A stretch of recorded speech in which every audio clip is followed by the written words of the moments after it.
Hi there, this is Matt at State of Flux here with a review for Godzilla vs. Megaguirus. This one tickles me quite a bit because I'd never seen it before, and so I went into it completely blind, even based on viewer expectations of like franchise fans. And I was blown away. I thought this movie was fantastic. As far as reboots go, or requels, or whatever, this is incredibly strong. It acts as a sister film to the first one and the first one exclusively. And you know that Godzilla's still active and around, showing up here and there throughout history, which makes it so that various other of your favorite Godzilla movies may indeed be canon if you so choose to include them in the story. This acts as an endpoint for Godzilla in a unique way. The action was engaging. The monster everything worked for me. I even liked the inclusion of the new monster Megaguirus. I thought it was fantastic. We're going to touch back on that in a moment. But the thing that also impressed me was the quality of writing. The characters were good and compelling, and something that was lacking in the previous installment. This felt very much as if it could have belonged in the Heisei as an alternative conclusion to Godzilla vs. Destoroyah. I do think Destoroyah is a slightly better movie, but I'd like this one quite a bit. It would probably even make my top 5, maybe just outside of the 5 spot in the number 6. We'll do a whole countdown at some point of my rankings of the entire franchise, but that's a future video.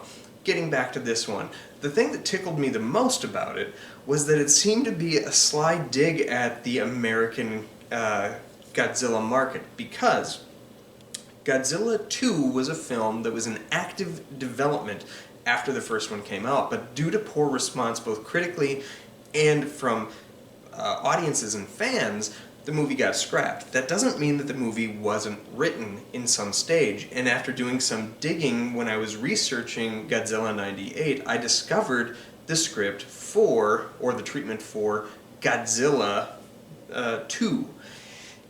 And in reading that, that was a film where Godzilla, one of the baby Godzillas that survived at the end, is off on its own island and whatnot. Matthew Broderick characters roped into it and to make it a direct continuity sequel. But the radiation from the island created an island of mutants, the biggest threat of which is like a giant locust bee thing. And they called it the Queen Bitch, which would have been exceptionally marketable for those toys that they were selling to kids. Can't you just imagine the Queen Bitch? Some things don't age well. The script wasn't that great.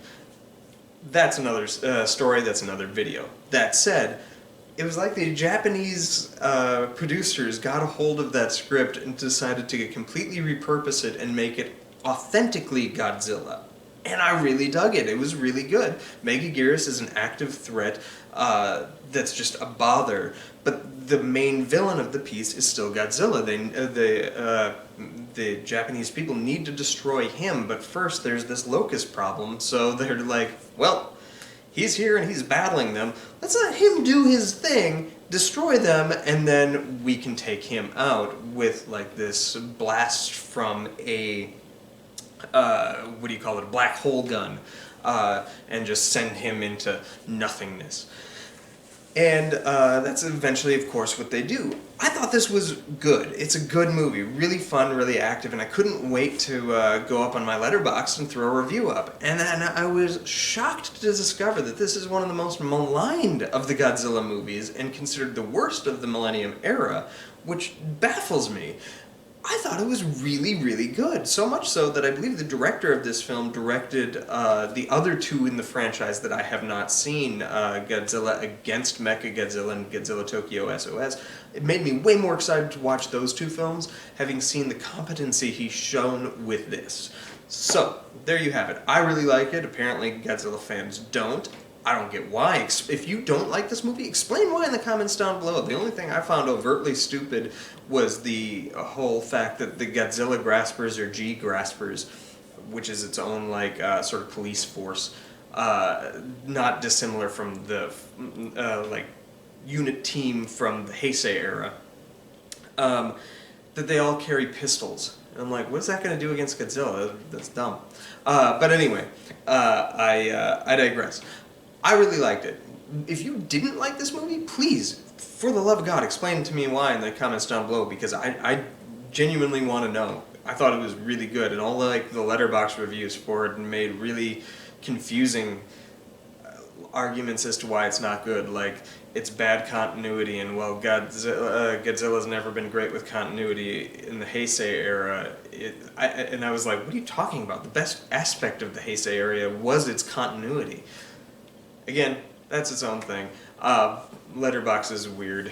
That said, I liked it. Godzilla vs. Megaguirus gets a firm 3.5 out of 4 stars for me. I dug this movie, and I want to hear what you thought of it as well in the comments down below. Next up, we are going to be reviewing Godzilla, Mothra, King Ghidorah, Giant Monsters All-Out Attack. Possibly the stupidest title of any movie ever that happens to be spectacular. At least my memory of it is spectacular. I'm really excited to revisit it. It's been literally 20 years since I've watched this film. So bring it on. Let's see what we got. Thanks for watching, like, subscribe, do all that good stuff. Peace.